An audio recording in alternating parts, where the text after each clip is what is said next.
Welcome back to algorithm education and my name is Upendra Yadav. तो हम लोगों ने ग्रुप थ्योरी की लेक्चर सीरीज को स्टार्ट किया था, जिसमें आज ये हमारा नेक्स्ट लेक्चर है। तो इससे पहले कि लास्ट लेक्चर में हम लोग जेड के बारे में ऑलरेडी डिस्कशन कर चुके हैं कि जो जेड सेट होता है उसमें इंटीजर्स नहीं होते हैं, उसमें इक्विवेलेंस क्लासेस का सेट होता है। तो ये मैं आपको जेड के बारे में ऑलरेडी लास्ट के लेक्चर में कुछ बातें बता चुका हूँ कि जेड को किस तरीके से कंस्ट्रक्ट किया जाता है, reflexive relation, symmetric relation, transitive relation, equivalence relation. तो ये सारी चीज़ें हम लोग लास्ट के लेक्चर में ऑलरेडी डिस्कशन कर चुके हैं। तो अगर आप ये सीखना चाहते हैं कि जेड को किस तरीके से कंस्ट्रक्ट किया जाता है, तो इसके लिए आपको मेरा लास्ट लेक्चर देखना होगा। आपको लिंक डिस्क्रिप्शन में भी मिल जाएगा, या फिर आप मेरी प्लेलिस्ट में जाकर भी चेक कर सकते हैं, तो वहां से भी आप लोग देख सकते हैं। और अगर आप इस चैनल पर नए हैं तो आप इस चैनल को सब्सक्राइब भी कर लीजिए, क्योंकि मैं इस चैनल पर IIT जेम और CSIR नेट से रिलेटेड वीडियोस लेके आता रहता हूं। तो अगर आप इस चैनल पर नए हैं तो आप मेरे चैनल को सब्सक्राइब भी जरूर करें। और इसके बाद आज के लेक्चर में हम लोग जेड के बारे में ही डिस्कशन करेंगे, लेकिन आज के लेक्चर में हम लोग ये डिस्कस करेंगे कि जो जेड सेट होता है, लास्ट वाले लेक्चर में आप लोग ऑलरेडी सेट को देख चुके हो ना कि जेड में किस टाइप के एलिमेंट आते हैं। तो ये जो जेड सेट होता है वो एडिशन मॉडुलो n के रेस्पेक्ट में ग्रुप फॉर्म करता है या फिर नहीं करता है, या फिर मल्टीप्लिकेशन मॉडुलो n के रेस्पेक्ट में जेड ग्रुप होगा या फिर ये नहीं होगा। तो एडिशन मॉडुलो n और मल्टीप्लिकेशन मॉडुलो n ये क्या होते हैं, तो इनके बारे में भी हम लोग डिस्कशन करेंगे। तो बेसिकली हम लोग आज हम जेड के ग्रुप के बारे में डिस्कशन करेंगे कि ये किस किस ऑपरेशन के साथ ग्रुप फॉर्म करता है और नहीं करता है। ठीक है, तो चलिए अब हम लोग आज का लेक्चर स्टार्ट करते हैं और देखते हैं कि जेड ग्रुप बनाएगा या फिर नहीं बनाएगा। तो हमारे पास एक सेट है Zn। तो Zn में किस टाइप के एलिमेंट है? Class of 0, class of 1, class of 2, class of 3 and so on up to class of n-1। यहाँ पर ये जो इंटीजर्स दिए गए ना, इन इंटीजर्स के ऊपर ये जो लाइन बनी हुई ना, इसका मतलब होता है, जैसे यहाँ पर ये जो 0 के ऊपर लाइन बनी हुई ना, इसका मतलब होता है क्लास ऑफ 0। तो 1 के ऊपर जो ये लाइन बनी हुई, इसका मतलब है क्लास ऑफ 1। इसी तरीके से इसका मतलब है क्लास ऑफ 2, इसका मतलब है क्लास ऑफ 3। तो ये इक्विवेलेंस क्लासेस का सेट होता है Zn। अगर आपने मेरे लास्ट का लेक्चर देखा होगा तो आप लोगों को पता होगा कि Zn में ये जो एलिमेंट आते हैं ये इक्विवेलेंस क्लासेस होती हैं, ये इंटीजर्स नहीं होते हैं। तो हम लोगों को ये तो सेट दिया गया है। अब हम इस सेट के ऊपर एक ऑपरेशन डिफाइन करते हैं और उस ऑपरेशन के अंडर हम लोग ये चेक करेंगे कि ये जो Zn सेट है ये ग्रुप फॉर्म करता है या फिर नहीं करता है। तो सबसे पहले हम लोग एक ऑपरेशन डिफाइन कर रहे हैं और उस ऑपरेशन को बोलते हैं एडिशन मॉडुलो n। बेसिकली ये एडिशन ही होता है, लेकिन एक स्पेशल टाइप का एडिशन होता है, मतलब वो नॉर्मल एडिशन नहीं होता है। तो हम लोगों ने जो ऑपरेशन डिफाइन किया है इस सेट Zn के ऊपर वो ये है, class of a class of b belongs to Zn such that class of a, और यहाँ पर ये जो सिंबल बना है ना, मतलब एक सर्कल के अंदर प्लस बना दिया है और सफिक्स में हम लोगों ने n लिख दिया है। तो इसी सिंबल को हम लोग बोलते हैं एडिशन मॉडुलो n। एक बार इसको ध्यान से देखो, सर्कल के अंदर हम लोगों ने प्लस का साइन बना दिया और यहाँ पर नीचे सफिक्स में n लिख दिया, तो इसको हम लोग बोलते हैं एडिशन मॉडुलो n। तो यहाँ पर क्लास ऑफ a और क्लास ऑफ b के लिए जो ऑपरेशन डिफाइन किया है वो है class of a addition modulo n class of b is equal to class of a plus b। तो अब हमारे पास एक सेट भी है Zn और एक ऑपरेशन भी है एडिशन मॉडुलो n। तो अब हम इस Zn को इस ऑपरेशन के अंडर चेक करेंगे कि ये ग्रुप फॉर्म करेगा या फिर नहीं करेगा। तो अभी हम लोग इसको ग्रुप चेक नहीं कर रहे हैं, पहले हम लोग ये चेक करते हैं कि यहाँ पर ये जो ऑपरेशन डिफाइन किया गया ना, ये काम कैसे करता है। अगर हम इस Zn सेट में से किन्हीं भी दो एलिमेंट को उठाएं और उन दोनों एलिमेंट को इस ऑपरेशन के साथ ऑपरेट कराएं, तो आउटपुट में हमें किस टाइप के एलिमेंट मिल रहे हैं। मतलब बेसिकली हम लोग पहले ये चेक करेंगे कि ये जो Zn सेट है वो इस ऑपरेशन के साथ अलजेब्रिक स्ट्रक्चर बनाएगा या फिर नहीं बनाएगा। तो सबसे पहले हम लोग एक छोटा सा एग्जांपल ले लेते हैं, उसमें हम लोग इंटीजर्स की हेल्प से समझने की कोशिश करेंगे, क्योंकि अगर आप इंटीजर्स की हेल्प से समझने की ये कोशिश करते हो कि ये ऑपरेशन काम कैसे करता है, तो आप इसके जनरल तरीके को भी समझ सकते हैं। तो हमारे पास जो एग्जाम्पल है वो देखो, तो हम लोग को एक सेट दिया गया है Z6। तो Z6 में किस टाइप के एलिमेंट होंगे? Class of 0, class of 1, class of 2, class of 3, class of 4 and class of 5। तो ये हमारे पास इस Z6 में एलिमेंट हैं।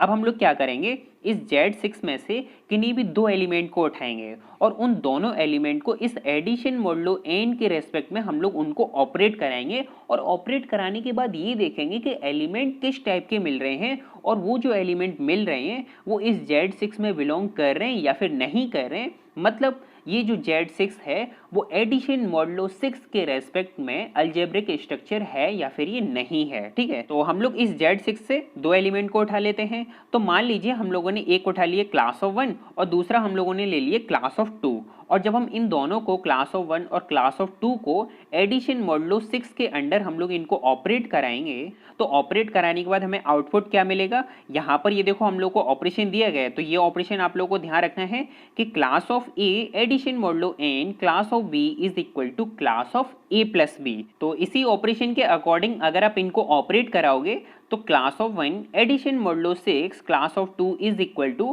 क्लास ऑफ 1 प्लस 2, और ये क्या हो जाएगा class of 3 which is also belongs to Z6।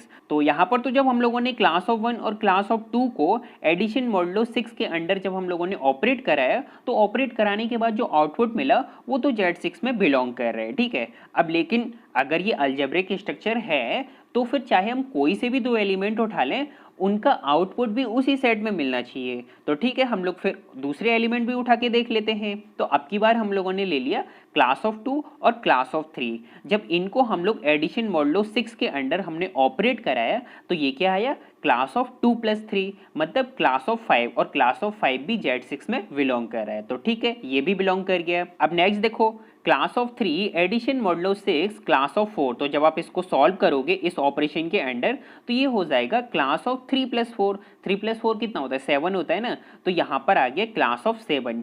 अब अगर आप लोग यहाँ पर गौर से देखोगे तो ये जो क्लास ऑफ 7 है वो इस Z6 के अंदर तो हम लोग को कहीं दिखाई नहीं दे रहा है, क्योंकि Z6 के पास जो एलिमेंट है वो है क्लास ऑफ 0 से लेके क्लास ऑफ 5 तक, लेकिन यहाँ पर जो हम लोग को आउटपुट में मिला है वो ये मिला है क्लास ऑफ 7। तो क्लास ऑफ 7 तो यहाँ पर हम लोग को दिखाई नहीं दे रहा है। इसका मतलब आपके हिसाब से तो ये हुआ कि ये जो Z6 है वो एडिशन मॉडुलो 6 के रेस्पेक्ट में अलजेब्रिक स्ट्रक्चर नहीं है। लेकिन ये तो आपके हिसाब से है ना, मेरे हिसाब से तो नहीं है ना। मैं तो ये कह रहा हूँ कि ये जो Z6 है वो एडिशन मॉडुलो 6 के रेस्पेक्ट में एक अलजेब्रिक स्ट्रक्चर है।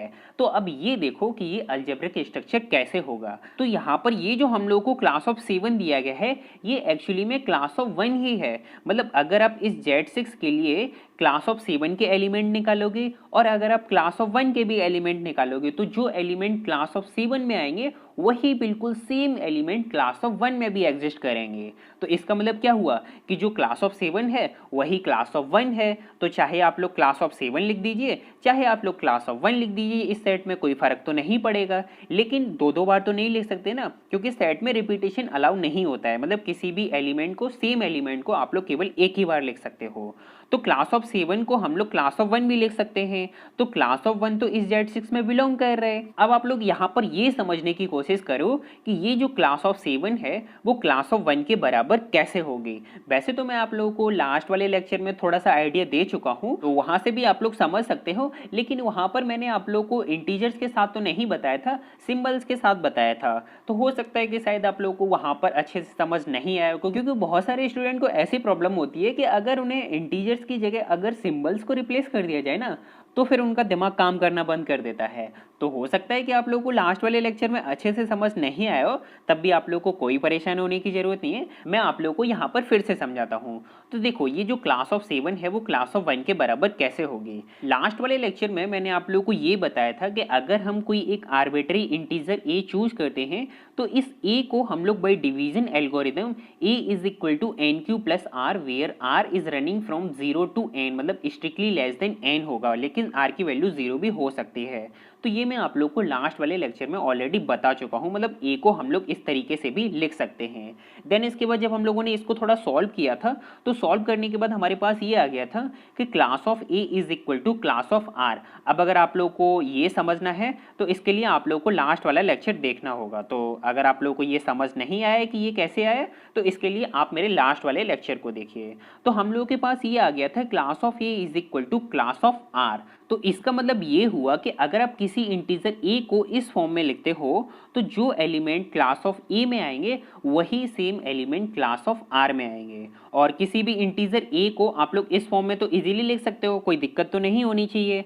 तो अब यहाँ पर देखो ये है क्लास ऑफ 7, तो हमारे पास जो यहाँ पर इंटीजर है मतलब जो a की वैल्यू है वो क्या है 7। तो अब यहाँ देखो a इज इक्वल टू 7। तो अब इस 7 को हम लोग बाई डिवीजन एल्गोरिदम ये भी तो लिख सकते हैं 7 is equal to 6 into 1 plus 1। इसमें यहाँ पर ये जो 6 है वो n की वैल्यू है और q की वैल्यू 1 है और r की वैल्यू 1 है। और ये जो n की वैल्यू 6 कहाँ से आई, तो ये यहाँ पर ये जो सफिक्स में दिया गया ना, मतलब एडिशन मॉडुलो 6, तो यहाँ पर ये जो सफिक्स में दिया गया है यही n की वैल्यू होती है।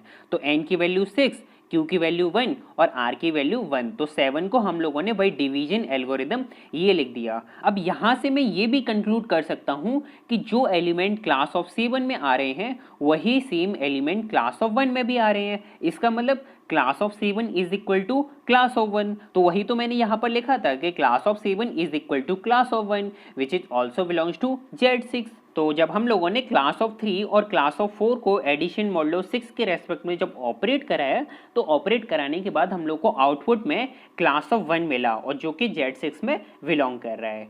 अब इसी तरीके से हम लोग बाकी के और भी एलिमेंट को चेक करते हैं, देखते हैं कि कहीं ऐसा तो नहीं हो रहा कि कोई भी दो एलिमेंट ऑपरेट कराने के बाद इस Z6 के सेट में बिलोंग ही नहीं कर रहे हो। तो देखो नेक्स्ट स्लाइड में, तो अब की बार जो हम लोगों ने एलिमेंट चूज किए हैं वो है क्लास ऑफ 4 और क्लास ऑफ 5। तो जब हम लोग इनको एडिशन मॉडुलो 6 के रेस्पेक्ट में ऑपरेट कराएंगे, तो ऑपरेट कराने के बाद हम लोग को क्या मिलेगा, क्लास ऑफ 4 प्लस 5, तो ये हो जाएगा क्लास ऑफ 9। अब क्लास ऑफ 9 तो Z6 में हम लोग को कहीं नहीं दिख रहा है, लेकिन क्लास ऑफ 9 को हम लोग क्लास ऑफ 3 भी लिख सकते हैं, मतलब जो एलिमेंट क्लास ऑफ 9 के पास है वही सेम एलिमेंट क्लास ऑफ 3 के पास भी हैं। तो यहाँ पर भी हम लोगों ने डिवीजन एल्गोरिदम का यूज किया है। देखो किस तरीके से, 9 को हम लोग by division algorithm 6 into 1 plus 3 ये लिख सकते हैं ना। यहाँ पर n की वैल्यू क्या है, 6 है, q की वैल्यू 1 है और r की वैल्यू क्या है, 3 है। तो जो एलिमेंट क्लास ऑफ 9 में आ रहे होंगे वही सेम एलिमेंट क्लास ऑफ 3 में भी आ रहे होंगे। तो क्लास ऑफ 9 को हम लोगों ने क्लास ऑफ 3 लिख दिया और क्लास ऑफ 3 Z6 में बिलोंग करता है। तो जब क्लास ऑफ 4 और क्लास ऑफ 5 को जब हम लोगों ने एडिशन मॉडुलो 6 के रेस्पेक्ट में ऑपरेट कराया, तो ऑपरेट कराने के बाद जो आउटपुट मिला वो भी Z6 में बिलोंग कर रहा है। अब नेक्स्ट देखो, अब की बार जो हम लोगों ने एलिमेंट चूज किए हैं वो है क्लास ऑफ 1 और क्लास ऑफ 5। तो जब हम लोगों ने इनको एडिशन मॉडुलो 6 के रेस्पेक्ट में ऑपरेट कराया, तो ऑपरेट कराने के बाद क्लास ऑफ 1 प्लस 5, तो ये हो जाएगा क्लास ऑफ 6। अब क्लास ऑफ 6 भी हम लोग को कहीं भी Z6 में नहीं दिख रहा है, तो क्लास ऑफ 6 क्लास ऑफ 0 के बराबर है। अब ये क्लास ऑफ 0 के बराबर कैसे है, देखो हम लोग 6 को लिख सकते हैं 6 इंटू 1 प्लस 0। तो यहाँ पर n की वैल्यू 6, q की वैल्यू 1 और r की वैल्यू 0। तो जो एलिमेंट क्लास ऑफ 6 में आ रहे होंगे वही सेम एलिमेंट क्लास ऑफ 0 में भी आ रहे होंगे। यहाँ पर मैंने आप लोगों को लिख कर भी बताया है। तो क्लास ऑफ 6 को हम लोग क्लास ऑफ 0 भी लिख सकते हैं और ये वाला एलिमेंट तो Z6 में बिलोंग करता है। इसी तरीके से अगर आप लोग बाकी के और भी Z6 के एलिमेंट को चेक करोगे, तो जब आप उनको ऑपरेट कराओगे तो ऑपरेट कराने के बाद जो आप लोग को आउटपुट में जो भी एलिमेंट मिलेगा वो Z6 में बिलोंग करेगा। तो अब तो आप सीख चुके होंगे कि एडिशन मॉडुलो एंड किस तरीके से वर्क करता है। और यहाँ पर ये जो मैंने अभी आप लोगों को ये समझाया था कि क्लास ऑफ 9 क्लास ऑफ 3 के बराबर है, क्लास ऑफ 6 क्लास ऑफ 0 के बराबर है, तो यहाँ पर हम लोगों ने डिवीजन एल्गोरिदम का यूज किया था। लेकिन इसकी एक शॉर्ट ट्रिक भी है, आप लोग इस डिवीजन एल्गोरिदम का यूज ना भी करो ना, तब भी आप लोग जल्दी से पता लगा सकते हो कि ये जो क्लास ऑफ 9 है ये क्लास ऑफ 3 के बराबर होगी, ये जो क्लास ऑफ 6 है वो क्लास ऑफ 0 के बराबर होगी। तो इसकी एक शॉर्ट ट्रिक होती है, लेकिन वो मैंने आप लोग को अभी शॉर्ट ट्रिक नहीं बताई है, तो आप लोग थोड़ा सा वेट करो, इसी लेक्चर में हम लोग शॉर्ट ट्रिक को भी सीखेंगे। लेकिन यहाँ पर अभी मैं आप लोग को ये समझाने की कोशिश कर रहा हूँ कि आप लोग जो शॉर्ट ट्रिक का यूज करके डायरेक्ट आंसर निकाल देते हो ना, उस आंसर के पीछे क्या काम कर रहा होता है, मतलब बिहाइंड द सीन क्या है, तो वो मैं आप लोग को समझाने की कोशिश कर रहा हूँ कि बेसिक चीजें क्या हैं, कैसे काम करती हैं सारी चीजें। उसके बाद हम लोग शॉर्ट ट्रिक पर भी काम करेंगे, लेकिन यहाँ पर हम लोग सीख रहे हैं कि चीजें कैसे काम करती हैं। मैं आप लोग को यहाँ पर ये नहीं बता रहा हूँ कि एग्जाम में आप लोग क्वेश्चन को कैसे अटेम्प्ट करोगे, वो तो जब आप लोगों को बेसिक चीजें पता होंगी अच्छे से, तो आप लोग एग्जाम में क्वेश्चन को भी अटेम्प्ट कर लोगे। और उसको अटेम्प्ट करने के लिए जो शॉर्ट ट्रिक्स होती हैं, कम से कम टाइम में कैसे उनको सॉल्व किया जाए, किस तरीके से उनको सॉल्व किया जाए कि आपका कम से कम टाइम लगे, तो ये सारी चीज़ें जब हम लोग क्वेश्चन को अटेम्प्ट करना सीखेंगे ना, जब आपका एग्जाम आएगा तब मैं आप लोग को क्वेश्चन अटेम्प्ट करना भी बताऊंगा। तो वहाँ पर हम लोग पढ़ाई नहीं करेंगे, वहाँ पर हम लोग चीज़ों को नहीं सीखेंगे, मतलब बेसिक चीज़ें नहीं बताऊंगा, वहाँ पर मैं आप लोग को ये बताऊंगा कि क्वेश्चन को अटेम्प्ट कैसे करना है। अगर आप लोग को बेसिक आता है तब कैसे अटेम्प्ट करोगे, अगर आप आप लोग को बिल्कुल नहीं आता है कुछ भी, तब कैसे क्वेश्चन को अटेम्प्ट किया जाए। तो इस लेक्चर के कमेंट सेक्शन में आप लोग मुझे गालियां मत देना कि भैया इतना सब कुछ घुमा के बता रहे हैं, ऐसे तो हम लोग सिंपल भी समझ सकते थे। तो वो जो सिंपल चीज़ आप लोग समझ रहे हो ना, वो शॉर्ट ट्रिक है, तो उसको मैं आप लोग को अभी लास्ट में बताऊंगा, इस लेक्चर के लास्ट में बताऊंगा। तो अभी आप लोग थोड़ा वेट कीजिए। अभी आप लोग ये देखिए कि बिहाइंड द सीन क्या चल रहा है। तो आप लोग Z6 वाले एग्जाम्पल को तो अच्छे से समझ गए होंगे। अब हम लोग एक एग्जाम्पल और देखते हैं, आपको और अच्छे से क्लियर हो जाएगा। तो हमारे पास जो नेक्स्ट सेट है वो दिया गया है Z10। तो Z10 में किस टाइप के एलिमेंट होंगे? Class of 0, class of 1, class of 2 up to class of 9। तो अब हम लोग इस Z10 में से दो एलिमेंट को चूज करते हैं और उनको एडिशन मॉडुलो 10 के रेस्पेक्ट में ऑपरेट कराते हैं। तो देखो, सबसे पहले हम लोग क्लास ऑफ 8 और क्लास ऑफ 9 को चूज करते हैं, और जब हम इनको एडिशन मॉडुलो 10 के रेस्पेक्ट में ऑपरेट कराएंगे तो ये हम लोग को क्या मिलेगा? क्लास ऑफ 8 प्लस 9, इसका मतलब क्लास ऑफ 17। और क्लास ऑफ 17 क्लास ऑफ 7 के बराबर है, क्योंकि आप 17 को 10 इंटू 1 प्लस 7 ये भी तो लिख सकते हैं ना। n की वैल्यू क्या है? 10 है ना। तो 17 को आप लोग 10 इंटू 1 प्लस 7 भी लिख सकते हो। तो जो एलिमेंट क्लास ऑफ 17 में आ रहे होंगे वही एलिमेंट क्लास ऑफ 7 में भी आ रहे होंगे, क्योंकि r की वैल्यू कितनी है? 7 है ना। तो इसका मतलब class of 17 is equal to class of 7, और क्लास ऑफ 7 इस Z10 में बिलोंग करेगी। इसी तरीके से नेक्स्ट देखो, class of 0 addition modulo 10 class of 7। तो जब आप लोग इनको ऑपरेट कराओगे तो ऑपरेट कराने के बाद हम लोग को मिलेगा क्लास ऑफ 0 प्लस 7, तो ये हो जाएगा क्लास ऑफ 7, और क्लास ऑफ 7 भी इस Z10 में बिलोंग कर रहा है। इसी तरीके से नेक्स्ट देखो, class of 9 addition modulo 10 class of 9। तो जब आप इनको ऑपरेट कराओगे तो ऑपरेट कराने के बाद क्लास ऑफ 9 प्लस 9 ये हो जाएगा क्लास ऑफ 18, और बाय डिवीजन एल्गोरिदम 18 को आप लोग 10 इंटू 1 प्लस 8, आर की वैल्यू कितनी है? 8 है ना। इसका मतलब जो एलिमेंट क्लास ऑफ 18 में आ रहे होंगे वही सेम एलिमेंट क्लास ऑफ 8 में भी आ रहे होंगे। तो यहाँ पर हम लोग क्लास ऑफ 18 को क्लास ऑफ 8 भी तो लिख सकते हैं ना, और क्लास ऑफ 8 इस Z10 में बिलोंग कर रहा है। इसी तरीके से class of 0 addition modulo 10 class of 0, मतलब अगर आप क्लास ऑफ 0 और क्लास ऑफ 0 को एडिशन मॉडुलो 10 के रेस्पेक्ट में ऐड करोगे तो ये हो जाएगा क्लास ऑफ 0 प्लस 0, और 0 प्लस 0 कितना होता है? 0 होता है ना। इसका मतलब क्लास ऑफ 0, और क्लास ऑफ 0 तो इस Z10 में बिलोंग कर रहे हैं। इसी तरीके से अगर आप लोग बाकी के और भी एलिमेंट को चेक करोगे ना, तो वो सभी एलिमेंट भी ऑपरेट होने के बाद इस Z10 के सेट में बिलोंग कर जाएंगे। इसका मतलब क्या हुआ कि ये जो Z10 सेट है वो एडिशन मॉडुलो 10 के रेस्पेक्ट में एक अलजेब्रिक स्ट्रक्चर है। तो अब तो आप लोग अच्छे तरीके से सीख गए ना कि स्पेशल जो एडिशन है वो किस तरीके से काम करता है, मतलब एडिशन मॉडुलो किस तरीके से वर्क करता है। अब यहाँ पर इस एग्जांपल के लिए शॉर्ट ट्रिक को समझने की कोशिश करो कि क्लास ऑफ 17 को हम लोग जल्दी से कैसे पता कर सकते हैं कि ये क्लास ऑफ 7 के बराबर है।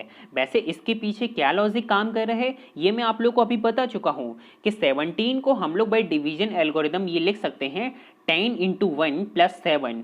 तो जो एलिमेंट क्लास ऑफ 17 में आ रहे होंगे वही सेम एलिमेंट क्लास ऑफ 7 में भी आ रहे होंगे। अब ट्रिक देखो, ट्रिक ये है कि इस 17 को 10 से डिवाइड करो, डिवाइड करने के बाद जो आप लोग को रिमाइंडर आएगा ना वही रिमाइंडर आप लोग को यहाँ पर लिखना है, मतलब उसकी क्लास लिखनी है। तो जब आप लोग 17 को 10 से डिवाइड करोगे तो रिमाइंडर आप लोग को क्या मिलेगा? 7 मिलेगा ना। तो जो एलिमेंट क्लास ऑफ 17 में आ रहे होंगे वही सेम एलिमेंट क्लास ऑफ 7 में भी आ रहे होंगे। इसी तरीके से अब आगे के लिए भी और भी देखो, यहाँ पर है हमारे पास क्लास ऑफ 7। अब वैसे तो क्लास ऑफ 7 इस Z10 के सेट में बिलोंग कर रही है, लेकिन अगर हम लोग यहाँ पर शॉर्ट ट्रिक का फिर भी यूज करना चाहें तो कैसे करेंगे कि 7 को आप लोग 10 से डिवाइड करो। अब 7 तो 10 से डिवाइड नहीं होगा, इसका मतलब रिमाइंडर हमारे पास क्या बचेगा? 7 ही बचेगा। जब डिवाइड नहीं होगा तो जो हमारे पास बचा वही तो रिमाइंडर हो जाएगा। तो इसका मतलब क्लास ऑफ 7 ही रहेगा, इसको हम लोग आगे रिड्यूस नहीं कर सकते हैं। तो ये तो क्लास ऑफ 7 ही रहेगा। अब यहाँ पर ये देखो क्लास ऑफ 18, अब क्लास ऑफ 18 यहाँ नहीं दिख रहा है, इसका मतलब हम लोग को इसे रिड्यूस करना होगा। तो 18 को आप लोग 10 से डिवाइड करो, डिवाइड करोगे तो रिमाइंडर आप लोग के पास क्या आएगा? 8 आएगा ना। तो क्लास ऑफ 18 क्लास ऑफ 8 के बराबर होगी। इसी तरीके से जब आप लोग Z10 में से किन्हीं भी दो एलिमेंट को उठाओ और अगर आप उन दोनों एलिमेंट को एडिशन मॉडुलो 10 के रेस्पेक्ट में ऑपरेट कराओ और अगर वो जो ऑपरेट कराने के बाद जो आप लोग को क्लास मिली है ना, मतलब जो भी इंटीजर की क्लास मिली है, अगर वो इंटीजर 9 वाले इंटीजर से ग्रेटर देन है तो फिर आप लोग क्या करो, उसको 10 से डिवाइड कर दो और डिवाइड करने के बाद जो भी आप लोग को रिमाइंडर मिले उसी रिमाइंडर की क्लास आप लोग वहां पर लिख दो और रिमाइंडर जो आएगा वो 0 से लेके 9 तक के बीच में होगा, क्योंकि r की वैल्यू 0 भी हो सकती है, 1 भी हो सकती है, 2 भी हो सकती है, अप टू 9, लेकिन 10 नहीं हो सकती क्योंकि r की वैल्यू 10 से स्ट्रिक्टली लेस देन होगी, तो वो 9 हो सकती है। अब रिमाइंडर कभी पॉइंट में तो नहीं आता है ना, तो पॉइंट में तो आप लोग को रिमाइंडर नहीं मिलेगा, आप लोग को इंटीजर ही मिलेगा। तो शॉर्ट ट्रिक यही थी कि जो भी आप लोग को n की वैल्यू दी गई है उस n की वैल्यू से जो भी आप लोग को आउटपुट में मिल रहा है ना उसको डिवाइड कर दो, डिवाइड करने के बाद जो भी रिमाइंडर आए वही रिमाइंडर की क्लास आप लोग लिख दो, तो वही आप लोग को आंसर हो जाएगा। इसी तरीके से आप लोग इस लास्ट वाले एग्जांपल में भी देख सकते हो, जैसे यहाँ पर ये Z6 के लिए था ना, तो n की वैल्यू कितनी है, 6 है ना, तो यहाँ पर ये जो 9 है, 9 को आप लोग 6 से डिवाइड करो, डिवाइड करने के बाद आप लोग के पास रिमाइंडर क्या आएगा, 3 आएगा ना, तो क्लास ऑफ 9 क्लास ऑफ 3 के बराबर है। इसी तरीके से यहाँ पर इसको भी देखो, जब आप लोग 6 को 6 से डिवाइड करोगे तो पूरा पूरा ये डिवाइड हो जाएगा, आप लोगों के पास रिमाइंडर क्या बचेगा, 0 बचेगा। इसका मतलब जो क्लास ऑफ 6 है वो क्लास ऑफ 0 के बराबर है। तो आप लोगों को कुछ नहीं करना है, जो भी n की वैल्यू हो और जो भी आप लोग को आउटपुट में मिल रहा हो उसको n से डिवाइड कर दो, जो भी रिमाइंडर आएगा उसी की क्लास आप लोग लिख दीजिए और वही आप लोग का आंसर हो जाएगा। और वो जो क्लास आएगी वो जो भी आप लोग सेट लेके चल रहे थे ना शुरुआत में, जिसे भी आप लोग चेक कर रहे हो उसमें वो एलिमेंट बिलोंग भी करेगा। तो अब आप लोग शॉर्ट ट्रिक को भी समझ गए होंगे और बेसिक चीजें किस तरीके से वर्क करती हैं ये भी अब आप लोग अच्छे तरीके से समझ गए होंगे। तो अब आप लोग को यहाँ पर कोई भी चीज रट्टा मारने की जरूरत नहीं है कि ये कैसे हुआ, ये कैसे करते हैं, मतलब हम लोगों ने डिवाइड क्यों किया, रिमाइंडर ही क्यों लिखा। अब आप लोग अच्छे तरीके से समझ चुके होंगे कि हम लोग क्यों डिवाइड कर रहे थे, उसके बाद रिमाइंडर जो आ रहा था उसको हम लोग मतलब जो शुरू में हम लोग एलिमेंट लेके चल रहे थे उसकी क्लास के बराबर हम लोग क्यों लिख रहे थे। तो ये सारी चीजें अब आप लोग को अच्छे से क्लियर हो गई होंगी। तो वही मैं आप लोग कह रहा था कि अब अगर मैं आप लोग को डायरेक्ट शॉर्ट ट्रिक बता देता तो फिर वो रट्टा मारने वाली बात हो जाती ना कि बस ऐसा ऐसा करना है, ये कर लो तो आप लोग को आंसर आ जाएगा। लेकिन वो तो हम लोग तब सीखेंगे ना जब हम लोगों के पास सफिशिएंट नॉलेज ना हो, मतलब एग्जाम का टाइम कम रह गया हो और हमने कोई टॉपिक नहीं पढ़ा है, तो फिर क्वेश्चन को कैसे अटेम्प्ट करते हैं, तो उसके लिए होती हैं शॉर्ट ट्रिक्स। अब शॉर्ट ट्रिक उसके लिए नहीं होती हैं कि आप लोग सभी जगह को अप्लाई कर दो, नहीं नहीं, फिर अगर क्वेश्चन को थोड़ा घुमा दिया, मान लीजिए जो भी एग्जामिनर हैं उन्होंने क्वेश्चन को थोड़ा घुमा दिया और उसमें अगर आप लोग शॉर्ट ट्रिक का यूज़ करोगे तो हो सकता है कि शायद आप लोग का आंसर गलत हो जाए। और अगर बेसिक चीज़ें आप लोग को पता होंगी कि बेसिक चीज़ें कैसे वर्क करती हैं तो फिर आप लोग इजीली आंसर निकाल सकते हो और आप लोग का आंसर सही भी हो जाएगा। तो अब हम लोग ज़्यादा बातें नहीं करते हैं, नहीं तो फिर पता चले कि ये लेक्चर 1 घंटे का हो गया तो फिर आप लोग को देखने में दिक्कत आएगी। तो इन बातों को अभी हम लोग यहीं पर स्टॉप करते हैं।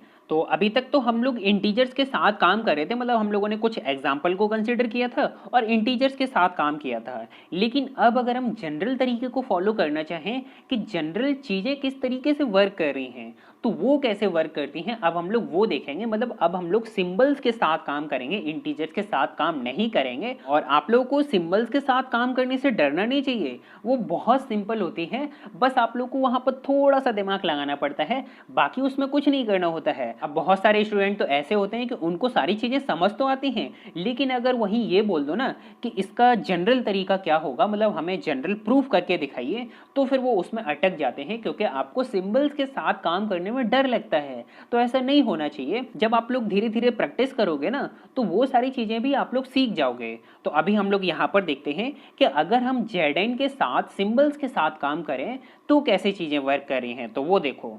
तो हमारे पास तो Zn सेट ऑलरेडी है। Zn में एलिमेंट किस टाइप के हैं, class of 0, class of 1, class of 2 up to class of n-1।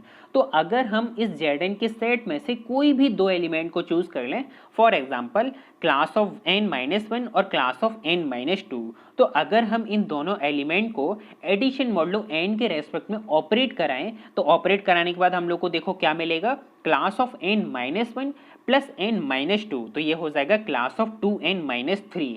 तो जब आप लोग 2n-3 को n से डिवाइड करोगे तो आप लोग को रिमाइंडर क्या मिलेगा, -3 मिलेगा ना, मतलब क्लास ऑफ -3 हो जाएगी ये। लेकिन अगर आप लोग गौर से देखो तो जो एलिमेंट क्लास ऑफ -3 में आएंगे वही same element class of n-3 में आएंगे। तो क्लास ऑफ -3 को हम लोग n-3 भी लिख सकते हैं, तो ये हो जाएगा क्लास ऑफ n-3। और क्लास ऑफ n-3 तो Zn के सेट में बिलोंग करती है ना, इसका मतलब क्लास ऑफ n-1 और क्लास ऑफ n-2 को जब हम लोगों ने एडिशन मॉडलो n के रेस्पेक्ट में ऑपरेट कराया, तो ऑपरेट कराने के बाद जो हम लोग को आउटपुट मिला क्लास ऑफ n-3, ये भी Zn के सेट में बिलोंग कर रहा है। अब आप लोग यहाँ पर ये समझने की कोशिश करो कि ये जो क्लास ऑफ -3 है इसको क्लास ऑफ n-3 कैसे लिख दिया। देखो यहाँ पर हम लोग वही डिवीजन एल्गोरिथम का यूज करेंगे, तो a की वैल्यू कितनी है, -3 है ना, तो -3 को बाय डिवीजन एल्गोरिथम हम लोग ये भी तो ले सकते हैं n इंटू -1 प्लस n-3। तो यहाँ पर n तो सेम वैसा का वैसा ही है, और q की वैल्यू क्या हो जाएगी, -1 हो जाएगी, और r की वैल्यू n-3, और यहाँ पर r की वैल्यू 0 से लेके n तक के बीच में होनी चाहिए, मतलब n से स्ट्रिक्टली लेस देन होनी चाहिए और 0 के इक्वल या फिर ग्रेटर देन होनी चाहिए। तो यहाँ पर आप लोग देख भी रहे हो कि r की वैल्यू n-3 है जो कि n से स्ट्रिक्टली लेस देन है, और q की वैल्यू -1। तो q की वैल्यू से तो हमें कोई लेना देना नहीं है, हमें किसकी वैल्यू से है, r की वैल्यू से। तो जो एलिमेंट क्लास ऑफ -3 में आ रहे होंगे वही same element class of n-3 में आ रहे होंगे। तो वही तो मैंने यहाँ पर लिखा था कि class of -3 is equal to class of n-3 which is also belongs to Zn। इसी तरीके से एक और देखो, अगर हम क्लास ऑफ n-1 को क्लास ऑफ n-1 के साथ ही अगर हम एडिशन मॉडलो n के रेस्पेक्ट में ऑपरेट करा दें तो ये हो जाएगा class of n-1 plus n-1, तो ये हो जाएगा क्लास ऑफ 2n-2। और जब आप लोग इसको डिवाइड करोगे n से तो रिमाइंडर आप लोगों के पास क्या आएगा, -2, और जो एलिमेंट क्लास ऑफ -2 के पास होंगे वही same element class of n-2 के पास भी होंगे। तो क्लास ऑफ -2 को हम लोग n-2 की क्लास भी लिख सकते हैं। तो क्लास ऑफ n-2 ये भी Zn के सेट में बिलोंग कर जाएगा। इसी तरीके से आप लोग बाकी के एलिमेंट को भी ऑपरेट कराओगे ना, तो जो भी आप लोग को आउटपुट मिलेगा वो भी Zn के सेट में बिलोंग करेगा। तो अब आप लोग जनरल तरीके को भी सीख गए, इंटीजर्स के साथ कैसे काम करते हैं वो भी आप लोग सीख गए। तो यहाँ से अब हम लोग ये कंक्लूड कर सकते हैं कि जो Zn सेट है वो एडिशन मॉडलो n के रेस्पेक्ट में एक अलजेब्रिक स्ट्रक्चर है, मतलब वो जो एडिशन मॉडलो n था स्पेशल टाइप का एडिशन, वो क्या है, एक बाइनरी ऑपरेशन है।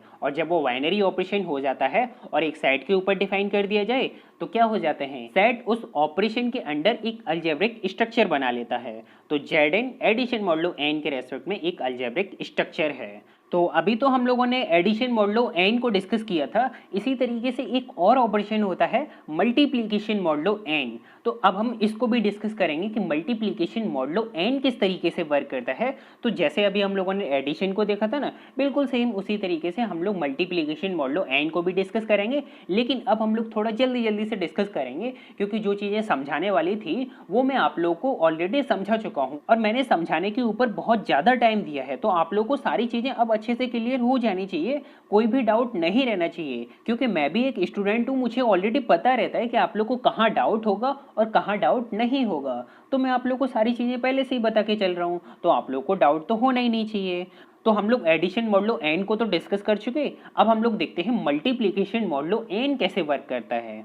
तो हमारे पास जो सेट है वो वही पुराना वाला सेट है Zn में एलिमेंट है class of 0, class of 1, class of 2 up to class of n-1, और हम लोगों ने इस Zn के ऊपर एक ऑपरेशन को डिफाइन किया है, मतलब एक रिलेशन डिफाइन किया है मल्टीप्लिकेशन मॉडलो n। तो मल्टीप्लिकेशन मॉडलो n को हम लोग इस तरीके से डिनोट करते हैं, मतलब एक सर्कल के अंदर आप लोग डॉट बना दीजिए और सफिक्स में आप लोग n को लिख दीजिए। तो अगर आप लोग सर्कल के अंदर प्लस बना दोगे और सफिक्स में n लिख दोगे तो वो हो जाएगा एडिशन मॉडलो n, और अगर आप लोग सर्कल के अंदर एक डॉट बना दोगे और उसके नीचे सफिक्स में n लिख दोगे तो फिर वो हो जाएगा मल्टीप्लिकेशन मॉडलो n। तो मल्टीप्लिकेशन मॉडलो n को हम लोग इस तरीके से लिखते हैं। तो ऑपरेशन ये है class of a multiplication modulo n class of v is equal to class of a into b। तो अब हम लोग ये चेक करेंगे कि ये जो Zn सेट है वो मल्टीप्लिकेशन मॉडलो n के रेस्पेक्ट में अलजेब्रिक स्ट्रक्चर बनाएगा या फिर नहीं बनाएगा।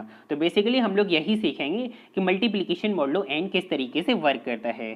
तो सबसे पहले हम लोग एक एग्जाम्पल को कंसीडर कर लेते हैं, इंटीजर की हेल्प से समझने की कोशिश करेंगे, फिर जनरल तरीके को देखेंगे। तो हमारे पास जो एग्जाम्पल है वो है Z6। तो Z6 में एलिमेंट ये आएंगे। अब हम लोग थोड़ा जल्दी जल्दी से पढ़ने की कोशिश करेंगे, नहीं तो फिर लेक्चर ये बहुत बड़ा हो जाएगा।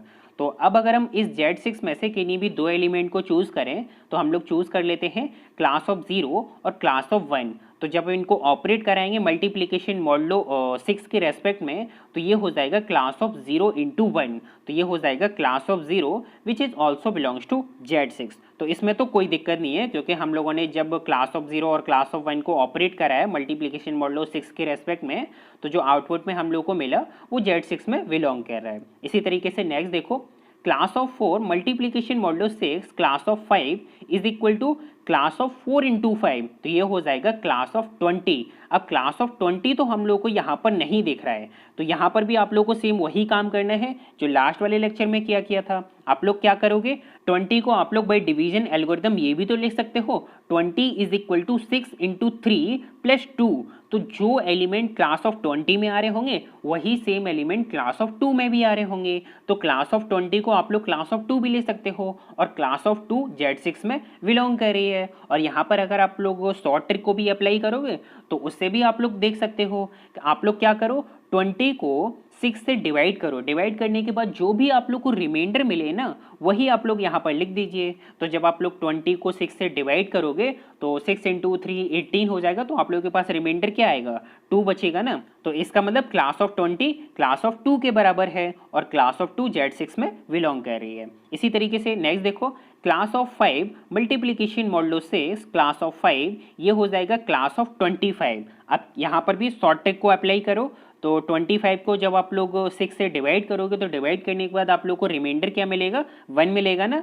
तो class of 25 is equal to class of 1, और क्लास ऑफ 1 तो Z6 में बिलोंग करता है। इसी तरीके से नेक्स्ट देखो, class of 3 multiplication modulo 6 class of 4, तो ये हो जाएगा क्लास ऑफ 12। अब क्लास ऑफ 12 भी Z6 में तो हम लोग को कहीं नहीं दिख रहा है, तो 12 को आप लोग 6 से डिवाइड करो, डिवाइड करने के बाद जो भी रिमाइंडर आए वही आप लोग यहाँ पर लिख दो उसकी क्लास।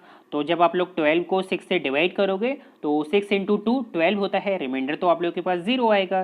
तो class of 12 is equal to class of 0, और क्लास ऑफ 0 Z6 में बिलोंग करता है। इसका मतलब जब आप लोगों ने क्लास ऑफ 3 और क्लास ऑफ 4 को मल्टीप्लिकेशन मॉडलो 6 के अंडर ऑपरेट कराया, तो ऑपरेट कराने के बाद जो आप लोग को आउटपुट मिला वो भी Z6 में बिलोंग कर रहा है। इसी तरीके से अगर आप लोग बाकी के और भी एलिमेंट को चेक करोगे ना, तो वो सभी एलिमेंट भी ऑपरेट कराने के बाद इस Z6 के सेट के अंदर बिलोंग कर जाएंगे। इसका मतलब क्या हुआ कि ये जो Z6 सेट है ये मल्टीप्लिकेशन मॉडलो 6 के रेस्पेक्ट में एक अलजेब्रिक स्ट्रक्चर है। तो इंटीजर की हेल्प से तो अब आप लोगों ने समझ लिया। अब सिंबल्स के साथ देखो कि सिंबल्स के साथ कैसे काम करेंगे।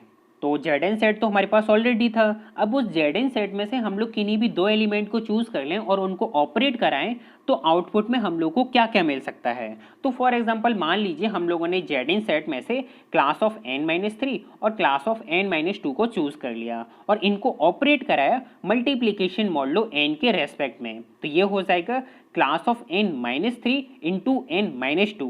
तो जब आप लोग n-3 और n-2 को मल्टीप्लाई कराओगे तो ये हो जाएगा class of n square minus 5n plus 6। अब इसको हम लोग ऐसे भी तो लिख सकते हैं ना, यहाँ पर हम लोगों ने क्या किया कि n स्क्वायर माइनस 5n से n को कॉमन ले लिया, तो ये हो जाएगा class of n into n-5 plus 6। अब क्या करो कि अब इसको n से डिवाइड कर दो, और डिवाइड करने के बाद जो भी रिमाइंडर आएगा वो आप लोग यहाँ पर लिख दो। तो जब आप लोग इसको n से डिवाइड करोगे तो आप लोग को रिमाइंडर क्या मिलेगा, रिमाइंडर मिलेगा आप लोग को 6। तो ये हो जाएगा क्लास ऑफ 6, और क्लास ऑफ 6 तो Zn में बिलोंग करता है। इसका मतलब जब आप लोगों ने क्लास ऑफ n-3 को क्लास ऑफ n-2 के साथ ऑपरेट कराया, तो ऑपरेट कराने के बाद जो हम लोग को आउटपुट में मिला वो भी Zn में बिलोंग कर रहा है। इसी तरीके से नेक्स्ट एक और देखो, जब आप लोग क्लास ऑफ n-2 को क्लास ऑफ n-2 के साथ ऑपरेट कराओगे मल्टीप्लिकेशन मॉडलो n के रेस्पेक्ट में, तो ये हो जाएगा क्लास ऑफ n-2 का स्क्वायर। तो इसको हम लोग ये भी लिख सकते हैं class of n square minus 4n plus 4, मतलब हम लोगों ने होल स्क्वायर को खोल दिया है। और जब आप लोग n स्क्वायर माइनस 4n से n को कॉमन ले लोगे तो ये हो जाएगा class of n into n-4 plus 4। अब इसको n से डिवाइड कर दीजिए, तो ये रिमाइंडर आप लोग को मिलेगा क्लास ऑफ 4। तो क्लास ऑफ 4 तो जेड एन में बिलोंग कर रहा है। इसका मतलब जब आप लोगों ने इन दोनों एलिमेंट को ऑपरेट करा है मल्टीप्लिकेशन मॉडलो एन के रेस्पेक्ट में, तो आप लोग को जो आउटपुट में मिला वो भी जेड एन के सेट में बिलोंग कर रहे हैं। इसी तरीके से आप लोग चाहे जेड एन के सेट में से कोई भी दो एलिमेंट चूज कर लीजिए, अगर आप लोग उन दोनों एलिमेंट को ऑपरेट कराओगे मल्टीप्लिकेशन मॉडलो एन के साथ, तो आउटपुट में जो भी आप लोग को मिलेगा वो उस Zn के सेट में बिलोंग करेगा। अगर आउटपुट में आप लोगों को क्लास ऑफ n से ग्रेटर देन क्लास मिल रही है तो आप लोग क्या करो, उसको n से डिवाइड कर दो। डिवाइड करने के बाद जो भी आप लोग को रिमाइंडर आए तो वही वो आंसर हो जाएगा, मतलब वो जो क्लास होगी वो उस रिमाइंडर की क्लास के बराबर हो जाएगी, और वो जो रिमाइंडर आएगा वो 0 से लेके n तक के बीच में बिलोंग करेगा। तो जो आउटपुट मिलेगा वो भी उस सेट में, इस Zn सेट में बिलोंग कर जाएगा। तो इसका मतलब क्या हुआ कि जो Zn सेट है वो मल्टीप्लिकेशन मॉडलो n के रेस्पेक्ट में एक अलजेब्रिक स्ट्रक्चर है। तो अब आप लोग दोनों ऑपरेशन को समझ चुके हो, एडिशन मॉडलो n और मल्टीप्लिकेशन मॉडलो n। बेसिक चीजें कैसे काम करती हैं ये भी समझ चुके, शॉर्ट ट्रिक को कैसे अप्लाई किया जाता है ये भी आप लोग समझ चुके हो। अब हम लोग ये चेक करेंगे कि Zn जो सेट है वो मल्टीप्लिकेशन मॉडलो n और एडिशन मॉडलो n में से किसके साथ ये ग्रुप फॉर्म करता है या फिर नहीं करता है, या फिर ये दोनों के साथ ग्रुप बना लेता है। तो उनको हम लोग नेक्स्ट लेक्चर में अच्छे से डिस्कशन करेंगे। और अगर आप लोग को आज का लेक्चर पसंद आया हो तो प्लीज़ आप इसे लाइक भी कीजिए और साथ में अपने दोस्तों को भी शेयर कीजिए, जिससे आपके साथ साथ आपके दोस्तों का भी बेनिफिट हो जाएगा। और आप इसे लाइक करना बिल्कुल ना भूलें, क्योंकि आपके एक लाइक करने से हमें बहुत मोटिवेशन मिलता है कि हम आपके लिए और ज़्यादा से ज़्यादा कोर्सेज लेके आएँ और ज़्यादा से ज़्यादा लेक्चर्स लेके आएँ। तो जितने ज़्यादा आप मेरे लेक्चर्स को लाइक करोगे उतने ज़्यादा मैं आपके लिए कोर्सेज लेके आऊँगा। तो आप जो भी लेक्चर्स देख रहे हैं या जो भी आप लोग देख चुके हैं उनको लाइक करना बिल्कुल ना भूलें। और अगर आपकी कोई क्वेरी हो, कोई सजेशन हो या फिर आपका कोई भी डाउट हो तो आप लोग मुझे कमेंट सेक्शन में बता सकते हैं। जितना जल्दी हो सकेगा उतना जल्दी मैं आपकी कमेंट का रिप्लाई कर दूंगा। और अगर आप लोग चाहते हो कि इसी तरीके के कोर्सेज मैं आपके लिए जल्दी जल्दी से लेके आऊँ, जल्दी जल्दी से लेक्चर्स लेके आऊँ, तो आप लोग मेरे इस चैनल को सब्सक्राइब करना बिल्कुल ना भूलें और साथ में बेल नोटिफिकेशन को भी ऑन करें, जिससे मेरी आगे आने वाली वीडियोस की लेटेस्ट नोटिफिकेशन भी आप लोग को मिल जाएगी, तो आप लोग जल्दी से उनको भी देख सकते हैं। तो इस वजह से आप मेरे इस चैनल को सब्सक्राइब करना बिल्कुल ना भूलें। तो मिलते हैं अब हम लोग नेक्स्ट लेक्चर में। Take care.